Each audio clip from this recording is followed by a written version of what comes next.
गरजते बादल चैनल में आपका स्वागत है। आज अलंकार का अगला भाग जो है वो देखेंगे। अलंकार भाग 2 में हम दूसरा जो अलंकार है यमक अलंकार। तो यमक अलंकार की परिभाषा, जब कोई शब्द अनेक बार आए, अनेक बार, या हम यूँ कह दें कि 2 से अधिक बार आए, अनेक बार आए या 2 से अधिक बार आए और अर्थ प्रत्येक बार भिन्न हो, माने हर बार अर्थ अलग आए। कभी कभी पूरा शब्द दोबारा न आकर उस शब्द का कुछ अंश दोबारा आता है, उस अवस्था में भी यमक अलंकार ही होता है। यमक अलंकार में क्या मतलब निकल के आया कि एक शब्द है, उसकी आवृत्ति होती है और अर्थ हर बार अलग निकल के आएगा, वहाँ यमक अलंकार होगा। उदाहरण के तौर पर हम देखेंगे, सजना है मुझे सजना के लिए। तो यहाँ शब्द आया सजना और एक शब्द आया सजना। तो इन दोनों में सजना है मुझे सजना के लिए, तो यहाँ सजना मतलब संवरना, सजना मतलब आप पति के लिए कह दें, नायक के लिए कह दें, नायिका नायक के लिए। तो सजना है मुझे सजना के लिए, तो मुझे संवरना है, तैयार होना है, श्रृंगार करना है सजना के लिए, नायक के लिए। ठीक इसी प्रकार का दूसरा उदाहरण है, 3 बेर खाती थी वह 3 बेर खाती है, नगन जड़ाती थी वह नगन जड़ाती है। तो इसमें भी शब्द है, उसकी आवृत्ति है, अर्थ हर बार अलग है। यहाँ भी आपने देखा सजना और सजना में अर्थ अलग अलग आया, और उसी प्रकार से यहाँ 3 बेर खाती थी वह 3 बेर खाती है, यहाँ शब्द आया बेर और एक बेर। तो 3 बेर खाती थी मतलब 3 बार खाती थी वह 3 बेर खाती है। वह केवल अब झाड़ी पे लगने वाला फल जिसको बेर के रूप में जाना जाता है, केवल 3 बेर ही खा पाती है। नग्न जड़ाती है, नग्न शब्द है, नग्न जड़ाती है वह नग्न जड़ाती। पहले वह नगीनों से जड़ी रहती थी, नगीनों से जड़ी रहती थी, अब उसको नंगा रहना पड़ रहा है। ये तो शायद आप अच्छी तरह जानते होंगे, महाराणा प्रताप और उनकी पत्नी जब जंगल में चले गए थे उस समय का ये वृतांत था। यमक अलंकार जो है इसके 2 भेद माने जाते हैं, अभंग यमक और सभंग यमक। तो अभंग यमक क्या होता है, जब किसी पद में शब्द के टुकड़े किए बिना ही शब्द की आवृत्ति दिखाई दे, वहाँ पर अभंग यमक अलंकार मिलेगा। मतलब जैसे अ नहीं, भंग मतलब टुकड़े, जिसके टुकड़े ना करें और तब उसका अर्थ निकल जाए। जैसे देखेंगे, भजन कहो ताते भजो, भजो ने एको बार, दूर भजन जाते कहो सो तू भजो गंवार। अब क्या करें, देखिए, भजन कहो भजने के लिए कहा, ताते भजो मनी उससे तुम भाग गया, भजो ने एको बार, भजन आपने एक बार भी नहीं किया। एक शब्द ये एक जैसे, अर्थ दोनों का अलग लगा है। दूर भजन जाते कहो, दूर भजन जाते कहो, दूर मतलब दूर जाना, भजन माने भाग जाने के लिए कहा गया, सो तू भजो गंवार, उसी को तुमने भज लिया गंवार। हे मूर्ख, जिससे तुम्हें छोड़ने के लिए कहा तुमने उसी का भजन करना शुरू कर दिया।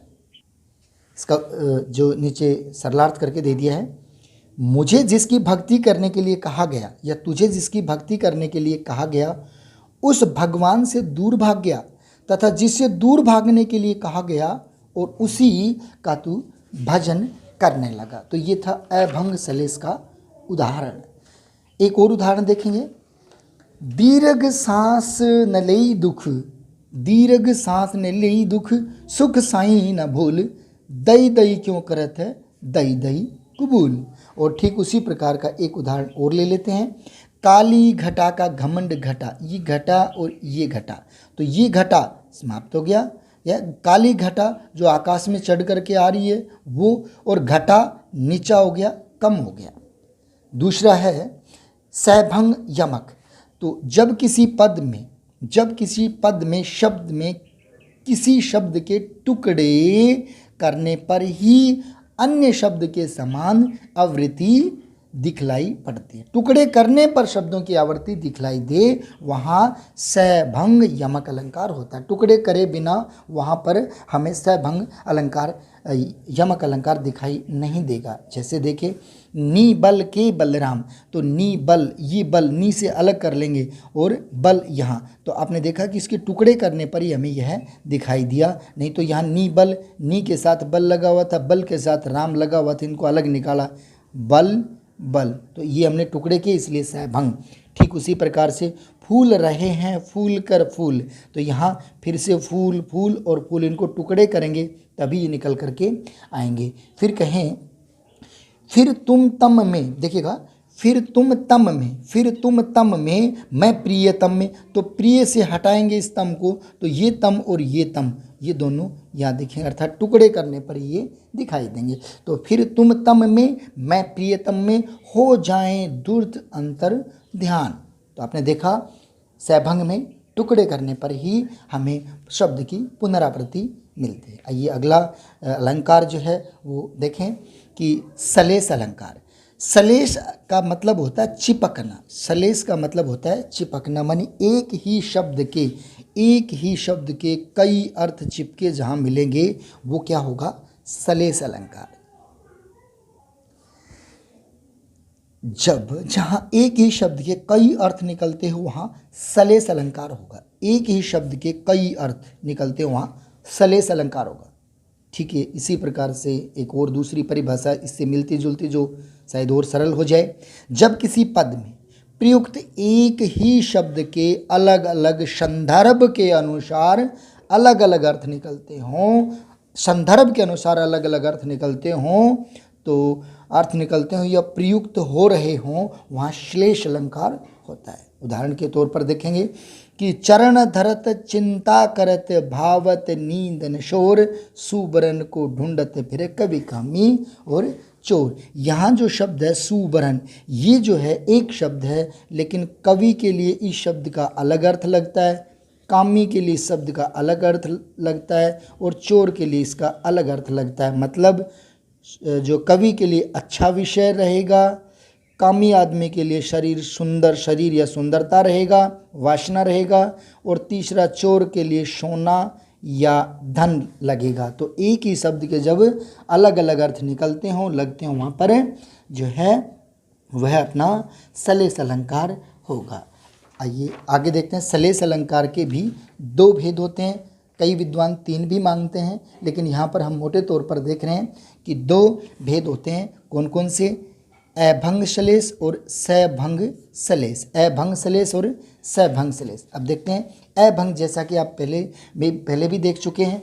अभंग का मतलब जिसके टुकड़े नहीं किए जा सके, जैसे आपने यमक अलंकार में भी देखा था, और अब जो है सलेस में भी अभंग सलेस।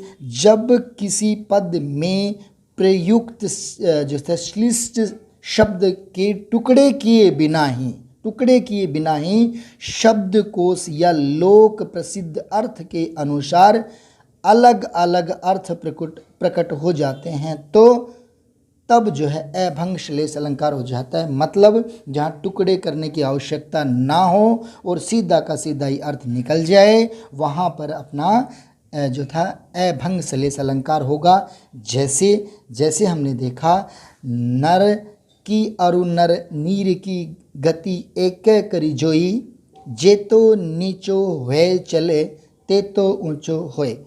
तो इसमें आप देखेंगे कि नर की मतलब मनुष्य की, अरु नर नीर की, और नल के पानी की, नल नीर की गति एक करे जोई, एक ही करे कोई, जे तो नीचो होए चले, माने एक ही समझे कोई, जितना नीचा होकर के चले ते तो ऊंचो है, तो उतना ही वो है ऊंचा होकर के चलता है। ये इसकी भी आ रही है और इसकी भी आ रही है, तो एक ही शब्द के दो अर्थ निकल करके जहाँ आएंगे अभंग श्लेष अलंकार होगा बिना टुकड़े करने पर। अगला है, मेरी भवबाद हरो राधा नागरी सोई, जहाँ तन की झाई पर श्याम हरित दूती होई। अब यहाँ पर भी ठीक वही बात आ रही है कि एक ही शब्द हैं और उनके अलग अलग अर्थ निकल रहे हैं, और जो है बिना टुकड़े किए ही इनका अर्थ निकल के आ रहा है, तो ठीक अभंग श्लेष अलंकार हुआ।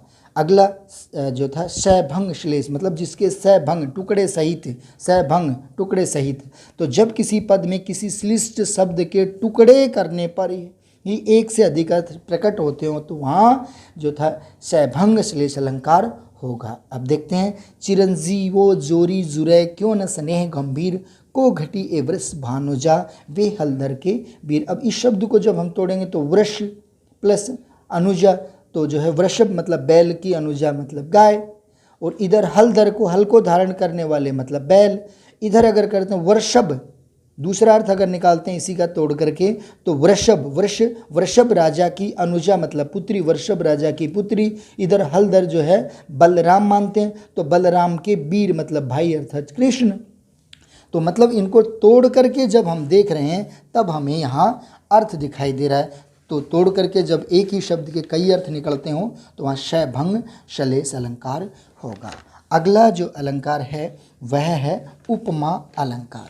तो उपमा अलंकार में जो है जहाँ दो पदार्थों की आपस में भिन्न होते हुए भी किसी गुण, धर्म, स्वभाव के आधार पर तुलना या समानता प्रदर्शित की जाए वहाँ उपमा अलंकार होता। बड़ी सुंदर सरल सी परिभाषा है, एक बार फिर देखिएगा। दो पदार्थ हैं, दोनों जो है भिन्न हैं और उनमें किसी गुण, धर्म, स्वभाव के कारण जो है समानता है दिखाई देती है, वहाँ उपमा अलंकार होगा। अब देखेंगे उपमा अलंकार के 4 अंग होते हैं। कौन कौन से हैं?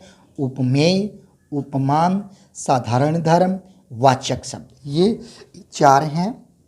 पहला हम देखते हैं उपमेय क्या होता है। तो उपमेय क्या है? जिसे प्रस्तुत भी कहा जाता, मतलब इसको प्रस्तुत भी कहा जाता है। प्रस्तुत जो सामने है, जिसका वर्णन किया जाता है उसे प्रस्तुत किया कहा जाता है। ये थोड़ा विशेष रूप से अगर हम देख लेते हैं तो बहुत अच्छी बात है। कई बार पूछा जाता है ये कि प्रस्तुत है वो क्या होता है। तो प्रस्तुत है वो है वर्णन किया जाने वाला विषय होता है, अथवा जिसकी तुलना या समानता प्रकट की जाती है वह उपमेय कहलाता है। जिसकी तुलना या समानता प्रकट की जाए, जिसकी तुलना या समानता, जिसकी, तो वह क्या होगा? उपमेय। जैसे हम एक उदाहरण यहाँ ले लेते हैं और यही उदाहरण लेकर के हम चाहेंगे कि इसको समझते जाएंगे। एक उदाहरण यहाँ, चंद्रमा सा मुख कांति में, चंद्रमा सा कांति में मुख रूप दर्शन तुम्हारा। अब इस पंक्ति में हम देखें क्या कहा इसने कि इसे प्रस्तुत भी कहते हैं, जिसका वर्णन किया गया है। तो जिसका वर्णन, इसमें किसका वर्णन किया गया है? तो मतलब क्या आया? किसका वर्णन किया गया? मुख का वर्णन किया गया है ना। तो इस पंक्ति में मुख का वर्णन किया तो मुख क्या हुआ? उपमेय। उपमेय क्या हुआ? मुख। दूसरा देखते हैं उपमान। तो उपमान, इसे अप्रस्तुत भी कहते हैं। उपमेय प्रस्तुत, उपमेय प्रस्तुत, उपमान अप्रस्तुत भी कहा जाता है। जिस वस्तु अथवा पदार्थ से उपमेय, उपमेय, उपमेय मुख, उपमेय की तुलना या समानता प्रकट की जाती, इसकी समानता किससे की जाती, वह उपमान कहलाता है। अब इसकी समानता किससे प्रकट की गई है वो देखेंगे। चंद्रमा सा कांतिमय मुख, तो इसकी समानता किससे प्रकट की गई है? चंद्रमा से। तो ये चंद्रमा क्या हो गया? उपमान। उपमान, ये चंद्रमा हुआ उपमान। अब आगे देखते हैं कि चंद्रमा से मुख की जो है समानता प्रकट इसमें की गई, अतः चंद्रमा जो था उपमान हुआ। तीसरा जो है इसका भेद वाचक शब्द। तो वाचक शब्द में क्या है? वे शब्द जो समान अर्थ के द्योतक होते हैं वे वाचक शब्द कहलाते हैं। जो दोनों में समान हैं, दोनों में, किसमें? उपमेय और उपमान दोनों में समान है। देखेंगे वे शब्द जो समान अर्थ के द्योतक होते हैं वाचक शब्द कहलाते हैं। और ये कौन कौन से हैं? सा, सी, सम, समान, सरिस, की तरह, की भांति और जैसे। इस प्रकार के जो शब्द हैं, ऐसे ही, तो इस प्रकार के जो शब्द हैं वो वाचक शब्द कहलाते हैं। एक बार फिर से देख लें इन वाचक शब्दों को। क्या दिया? सा, सी, सम, समान, सरिस, की तरह, की भांति, मतलब इस तरह से हम इसको स्पीड से अगर थोड़ा 2-4 बार इसका दोहरान करेंगे तो याद भी हो जाएंगे। सा सी सम समान सरिस की तरह की भांति जैसे आदि ऐसे ही शब्द हैं। तो इसमें हमने देखा, इसमें हम देखें कि वाचक शब्द क्या है। तो वाचक शब्द जो होगा इसमें वो सा होगा। तो ये हो गया वाचक शब्द, वाचक शब्द। अब 3 हो गए। चौथा जो है इसका साधारण धर्म, चौथा हुआ साधारण धर्म। तो साधारण धर्म के लिए वह गुण धर्म अथवा स्वभाव जो उपमेय और उपमान में समानता प्रकट करता है, दोनों में समानता प्रकट करता है, साधारण धर्म कहलाता है। अब देखो इन दोनों में समानता क्या प्रकट करता है। इन दोनों में तो जैसे दिया चंद्रमा सा कांति में मुख रूप दर्शन तुम्हारा, तो इसमें जो है कांति में, जो है कांति में, ये दोनों में समानता है। तो कांति में क्या हुआ, साधारण धर्म, कांति में हुआ साधारण धर्म। तो ये जो कांति में साधारण, चंद्रमा सा जो था कांति में मुख रूप दर्शन तुम्हारा, तो कांति में जो शब्द आया था वो हुआ हमारा साधारण धर्म। अब रही बात इसकी कि उपमा अलंकार के भी 2 भेद हैं। तो 2 भेद कौन से हैं, पूर्णोपमा लुप्तोपमा। तो पूर्णोपमा क्या है, तो पूर्णोपमा शब्द पूर्णा प्लस उपमा के योग से बना है और इसकी परिभाषा है उपमा अलंकार के, उपमा अलंकार के जिस पद में उपमा के जो चारों अंग मौजूद हों वो पूर्ण उपमा अलंकार होगा। और आप जानते हैं कि 4 अंग कौन कौन से होते हैं, अभी हमने चर्चा करी थी, उपमेय, उपमान, वाचक धर्म और एक था आपका साधारण धर्म। तो ये चारों ही अंग जिसमें मौजूद होंगे वो पूर्ण उपमा अलंकार होगा। देखते हैं अब एक उदाहरण के साथ, जैसे जो थे राधा वदन, ये बदन न होकर के वदन चंद सो मुख, तो राधा का वदन, वदन मतलब मुख जो है ये तो हुआ उपमेय, चंद ये इसके समान बताया गया तो उपमान, सो जो है वो वाचक बताया था दोनों में हो तो सा से सी सो सम, और सुंदर जो है वो साधारण। तो कहने का मतलब हुआ इस वाक्य में चारों ही अंग उपमेय, उपमान, वाचक जो शब्द और साधारण धर्म ये सभी मौजूद हैं। तो ये जो है वाक्य पूर्णोपमा अलंकार का हुआ। अगला जो है लुप्तोपमा। लुप्तोपमा लुप्ता प्लस उपमा के योग से बना है। उपमा अलंकार के जिस शब्द में उपमा के चारों अंगों में से कोई भी एक अंग या अधिक अंग, माने कोई भी, जरूरी नहीं है एक ही अंग, 2-3 अंग भी गायब रह सकते हैं, तो एक या अधिक अंग लुप्त हो वहाँ लुप्तोपमा अलंकार होगा। मतलब यह आया कि चारों में से एक आ जाए 3 ना आए, 2 आ जाए 3 ना आए, 1 ना आए 2 आए, तो मतलब क्या है ये चारों में से कोई भी एक गायब है तो वो होगा लुप्तोपमा। जैसे एक उदाहरण के तौर पर हम देखेंगे यहाँ कि कोटि कुलिस सम वचन तुम्हारा। अब ये जो वाक्य दिया हुआ इसमें जो था वो वचन जो शब्द है वह उपमेय, कुलिश जो शब्द है वह उपमान, सा से सी सम आपको अभी हमने किए थे वाचक शब्द, और बाकी साधारण धर्म इसमें दोनों में इस वाक्य में गायब है, जो दोनों में समान हो वह नहीं है, अतः इसमें लुप्तोपमा अलंकार है।